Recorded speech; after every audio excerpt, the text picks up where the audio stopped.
Kim na lagyan muna ng gag order spell ang mga ito, at idinagdag na siya na ang bahala sa susunod na gagawin. Mas sanuring tumango si Manager Kim at sumagot na nauunawaan niya. Patuloy na umihip ang malamig na hangin sa ibabaw ng niyebeng kapatagan, habang nahihirap ang eye proseso ng mga saksi ang kanilang nasaksihan. Para kay Chun, tila maliit lamang ang sitwasyon, ipinaliwanag niyang kahit magsalita pa ang mga tao tungkol sa insidente, automatikong gagana ang gag order spell at tatahimik ang mga ito, habang si Manager Kim na ang bahala sa detalye. Nagulat si Sejun sa ideyang umasa sa gag order spell, at sinabi niyang luma na ang ganitong pamamaraan at madali na itong masira sa panahon ngayon. Ngunit bahagya lamang ngumiti si Chun, at tiniyak sa kanya na wala siyang dapat ipag-alala, dahil gagawin niya itong ganap na hindi masisira. Unti-unting nagtipon ng asul na mana sa paligid ni Chun, na tila dumadaloy na mga alon ng liwanag.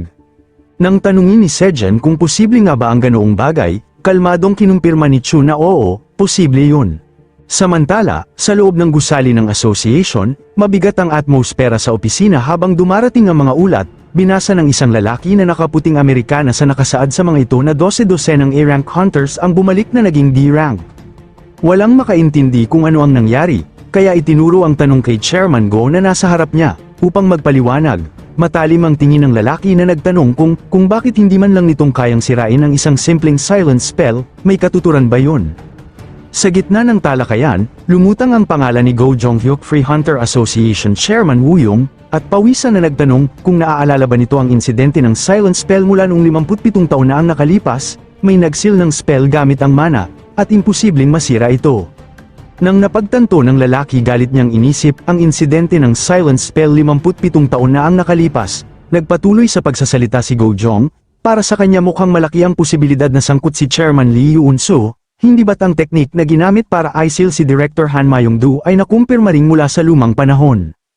Ayon sa isang insider, tila kilala raw ni Chairman Lee Yoon-soo ang taong sumunog sa Hanbeat Lab. Para sa isip ng lalaki ito ay malaking kalokohan, ngunit naiisip din niyang marahil, ito ay isang pagkakataon para mapatalsik si Lee Yoo-soo. Agad niyang sinabi na wala na tayong magagawa, tumayo ng tuwid si Go Jong nang iminungkahi ng lalaki ang slum cleaning project, simulan na natin ito ng mas maaga kaysa sa plano. Nagpalit ang tagpo sa Demon Realm, kung saan makikitang masayang nakikipaglaro si Kim Nari sa niebe kasama si Snow, habang payapa ang kanilang paligid. Kabaligtaran naman ang kalagayan ng mga hunter na nabiktima ng silent spell ni Manager Kim, hindi lamang yun, dahil tuluyan pa itong isinelyo ni Shien gamit ang mana, dahilan upang wala ni isa sa kanila ang makapagsalita, dahil wala na silang magawa, tahimik silang nagtungo sa portal upang tuluyan ang lisanin ng Demon Realm.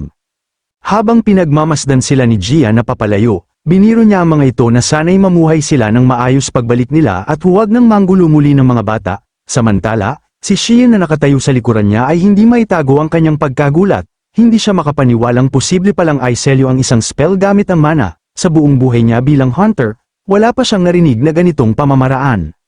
Dahil dito, may naalala siyang isang pangyayaring naganap halos 50 taon na ang nakalipas. Noon, isang alchemist na lihim na nagsasagawa ng ilegal na pananaliksik tungkol sa Chimera ang kusang sumuko sa Hunter Association.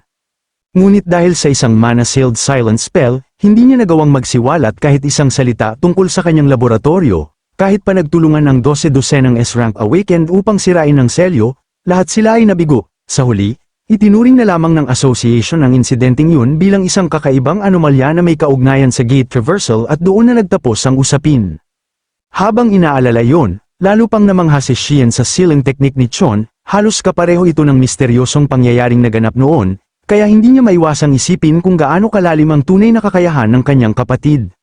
Muling nagbago ang tagpo at nakita si Birdhead na tahimik na may kinakain, ngunit ilang sandali lang ay dumating si Gia na galit matapos mapansing kinain nito ang kanyang paboritong merienda. Sa sobrang takot, agad na napatakbo si Birdhead habang nagsusumamong patawarin siya. Hindi naman nagpahuli si Gia at agad siyang hinabol habang nagngingit-ngit sa inis. Habang pinapanood ni Shien ang masayang habulan ng dalawa, napaisip siya, kung talagang magkaibigan sina Gia at Birdhead mula pa noong bata sila, nangangahulugan lamang na isa silang sinaunang henerasyon ng mga hunter, posible ring isa sa kanila ang isang Chimera hunter. Kung ganoon nga ang katotohanan, hindi niya maisip kung gaano kabigat ang mga pinagdaanan nila sa buhay. Gayunpaman, sa kabila ng lahat ng iyon, buong puso pa rin siyang tinanggap at pinutektahan ni Chon. Napatingin si Shien kay Chon at napuno ng damdamin ang kanyang puso, Tahimik siyang nangako sa sarili na mula sa araw na yun ay paglilingkuran niya si Chon ng buong katapatan, matagal na siyang tapat sa kanya. Ngunit ngayon ay itinuring na niya itong tunay na nakatatandang kapatid at nangakong hindi na ito kailanman iiwan. Napatingin si Chon sa kanya at sinabi na balak nilang pumunta sa KF Zone dahil nais daw itong puntahan ni Kim Nari. Nagulat si Sheehan sa narinig. Ayon sa kanya, ang KF Zone ay isa sa 3 lugar na pinakaayaw puntahan ng mga tao dahil sa matinding panganib na naghihintay roon, kaya hindi niya maintindihan kung bakit bigla nila itong pupuntahan. Ipinaliwanag naman ni Chon na anumang oras ay maaaring magsimulang bumagsak ang nyebe sa Forest Zone, kaya mas mabuting maghanda na sila para sa nalalapit na taglamig. Doon lamang napagtanto ni Sheehan na hindi niya naisip ang mahalagang bagay na yun. Samantala, si Kim Nari ay walang kaalam-alam sa kanilang pag-uusap at masayang patuloy na naglalaro sa nyebe. Sa kabilang banda, ipinaliwanag na ang nyebe sa Forest Zone ay hindi pangkaraniwan.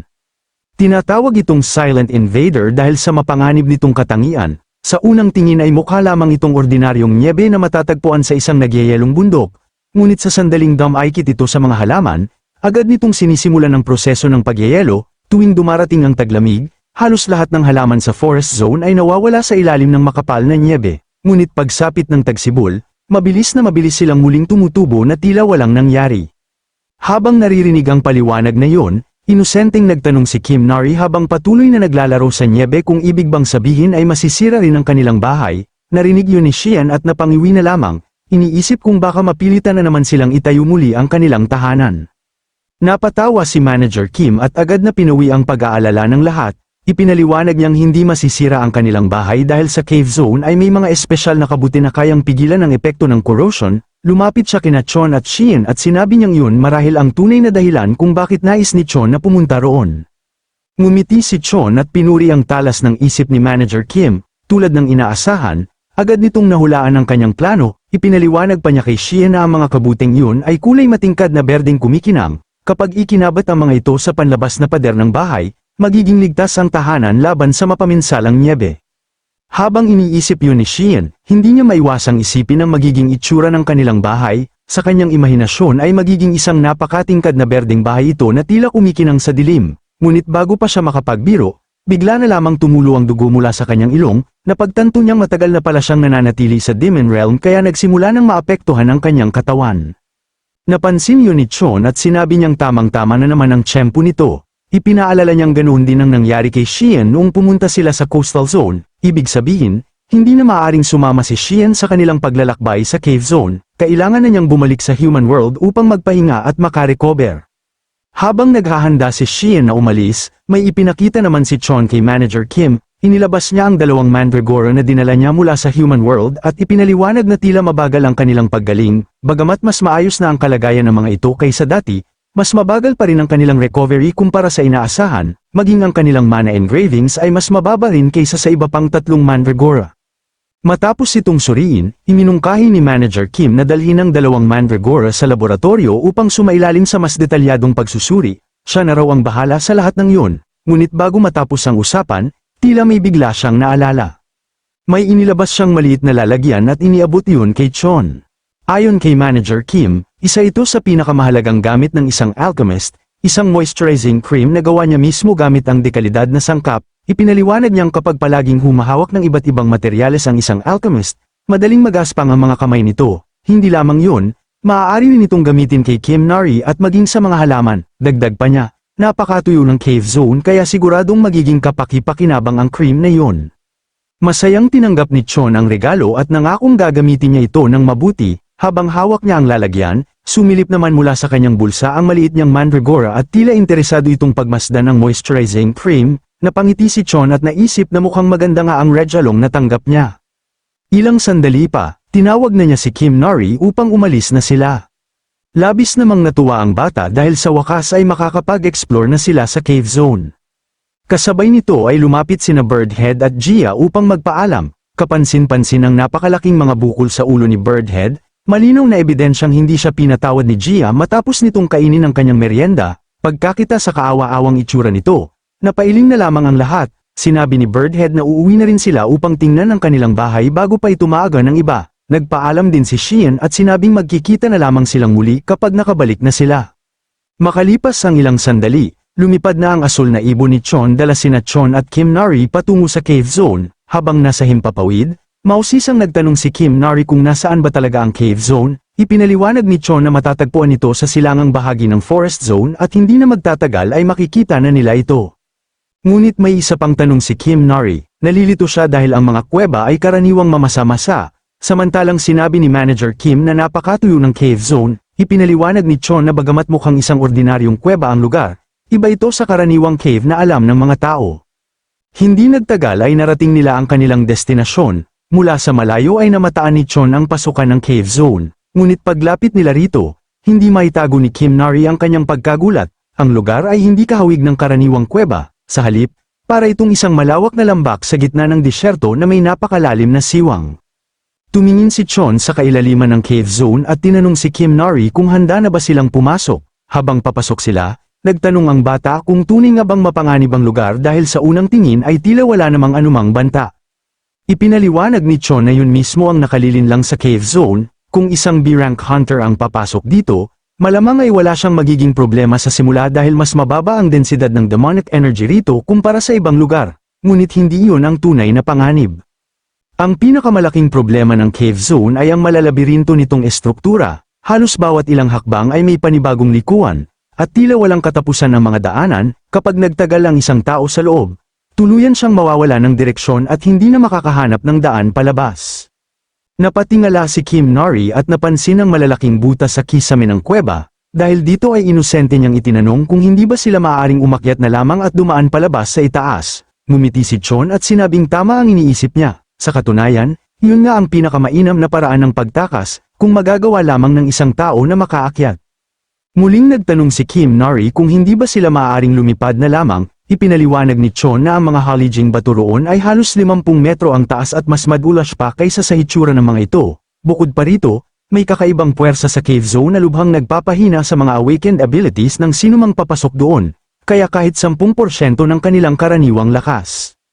Ipinagpatuloy ni Chon ang kanyang paliwanag at sinabi niyang hindi lamang mahina ang kapangyarihan ng mga awakened sa cave zone, kahit ang mga gate ay halos hindi rin gumagana ng maayos. Kahit pasirain ng isang tao ang 100 gate stone, isa o dalawa lamang ang may tsansang magbukas. Dahil dito, ang cave zone ang isa sa mga lugar kung saan pinakamaraming tao ang tuluyang nawawala. Pagkarinig nito, natigilan si Kim Nari. Hindi siya makapaniwalang may lugar na ganoon kapanganib. Ilang sandali pa ay lumapit siya sa pader ng kuweba at may naisip na simpleng paraan. Tinanong niya si Chon kung hindi na lang ba nila maaaring wasakin ang mga pader upang makalabas. Sa halip na sumagot agad, hinayaan siya ni Chon na subukan ito. Puno ng kumpiyansang humanda si Kim Nari at buong lakas na sinuntok ang pader. Ngunit kahit gaano kalakas ang kanyang suntok, hindi man lang ito nagkaroon ng kahit maliit na bitak. Ang mas masama pa, siya mismo ang napagod at nanghina pagkatapos ng isang suntok. Napangiti si Chon at ipinaliwanag na normal lamang yun. Ang mga bato sa cave zone ay may kakaibang katangian. Para silang sponge na sumisipsip sa buong lakas ng bawat tama. Ang mas nakakagulat pa, kahit ordinaryong bato lamang ang dalhin sa lugar na iyon, paglipas ng panahon ay magkakaroon din ito ng parehong katangian. Lalong namangha si Kim Nari, sa bawat hakbang nila ay tila mas marami pa siyang natutuklasang kakaibang bagay tungkol sa cave zone. Habang naglalakad sila sa loob ng kuweba, napaisip si Chon, kahit ilang beses na siyang nakapunta rito noon, hindi pa rin niya masasabi na lubusan na niyang kabisado ang lugar. Hindi nga yata siya nakarating sa pinakakaibuturan ng cave zone. Napansin ni Kim Nari ang kanyang pananahimik kaya naitanong nito kung nakapunta na ba siya roon dati. Tumango si Chon at sinabing matagal na nung huli siyang napadpad sa lugar na iyon. Kasabay ng kanyang sagot ay bumalik sa kanyang isipan ang isang alaala mula sa nakaraan. Noon, bilang number 17, inutusan siya ng isang siyentipiko na pumunta sa cave zone upang hanapin ang isang alchemist na nagngangalang Kim Won. Dahil dati niya itong personal na research assistant, inaasahang madali niya itong matatagpuan. Ipinaliwanag ng siyentipiko na pinaghihinalaan nilang ibinebenta ni Kim Won ang kanilang lihim na impormasyon sa labas. Ayon pa rito, kung pababayaan lamang nila ang alchemist sa cave zone ay malamang na mamatay rin ito ng mag-isa. Ngunit kung mauna itong matagpuan ng Hunter Association, malalagay sila sa malaking panganib. Dahil dito, binigyan niya si number 17 ng isang malinaw na utos, kung hindi na posible na maibalik ng buhay ang alchemist, maaari na niya itong patayin sa mismong lugar. Makalipas ang ilang oras, natagpuan nga ni number 17 ang alchemist sa loob ng cave zone. Pagkakita pa lamang sa kanya, Agad nang naunawaan ng alchemist ang tunay na dahilan ng kanyang pagdating, malungkot nitong sinabi na mukhang tuluyan nang nagpa siya ang kanilang organisasyon na patahimikin siya. Sa kabila ng buong buhay niyang inilaan para sa TDA, yun pa rin ang naging kapalit ng kanyang katapatan. Nanatiling walang emosyon si number 17, sa halip na makipagtalo, malamig lamang niyang tinanong kung may huli pa ba itong sasabihin. Doon ay ibinunyag ng alchemist ang dahilan ng lahat ng kanyang ginawa. Ipinaliwanag niyang ang kanyang asawa ay may malubhang karamdaman, matagal niyang hinanap ang huling sangkap na kailangan upang makagawa ng lunas, at sa wakas ay nahanap na niya ito. Kung mabibigyan lamang siya ng kaunting oras, may liligtas niya ang buhay ng kanyang asawa. Nagmakaawa siyang pakawalan siya ni number 17, kahit magkunwari na lamang daw itong wala siyang nakita, o sabihin na lamang napatay na siya, kahit hintayin lamang siyang matapos gawin ng gamot. Pagkatapos noon, handa na siyang tanggapin ang anumang parusa, maging ang kamatayan. Ang tanging hiling niya ay mabigyan lamang siya ng pagkakataong mailigtas ang kanyang asawa. Ngunit nanatiling malamig ang tugon ni number 17, sinabi niyang wala siyang ibang sinusunod kundi ang mga utos na ibinibigay sa kanya. Sa puntong yun, nagsalita muli ang alchemist at ibinunyag ang isang lihim. Sinabi niyang alam niyang hindi talaga naaapektuhan si number 17 ng mga ordinaryong utos dahil isa itong personal na tauhan ng director. Patuloy siyang nagmakaawa habang paulit-ulit na yumuyuko at ipinapalo ang kanyang ulo sa lupa. Pakiusap niya, kahit isang beses lang ay suwayin sana ni number 17 ang utos na yun. Tahimik lamang siyang pinakinggan ni number 17. Maya-maya, tinanong niya ang alchemist kung bakit napakahalaga ng buhay ng asawa nito, samantalang mahigit 100 tao na ang namatay dahil sa mga eksperimento nito. Bakit tama lamang ang pagkamatay ng mga iyon, ngunit kailangang mabuhay ang kanyang asawa? Sa nanginginig na tinig ay sumigaw ang alchemist na dahil pamilya niya ito, ang kanyang asawa ang tanging pamilya na mayroon siya. Pagkarinig sa salitang yon, biglang natahimik si number 17, hindi na siya kumilos ni nagsalita. Sa kanyang isipan ay paulit-ulit lamang na umalingaw-ngaw ang iisang salita, pamilya. Patuloy pa ring nagsusumamo ang alchemist, sinabi niyang balang araw, kapag nagkaroon din si number 17 ng sarili niyang pamilya, saka lamang nito tunay na mauunawaan ang nararamdaman niya.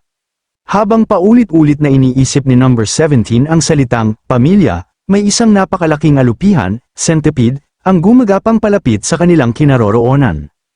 Pagkakita rito, agad na natakot ang alchemist at malakas na sumigaw upang balaan si number 17, ngunit huli na ang lahat, sa isang iglap ay sumugod ang dambuhalang halimaw at mabilis na sinalakay si number 17. Sa kabila ng napipintong panganib, hindi man lang kumilos si number 17, nanatili siyang nakatayo sa kanyang pwesto, tila walang pakialam sa halimaw na papalapit, ang tanging laman ng kanyang isipan ay ang salitang, pamilya.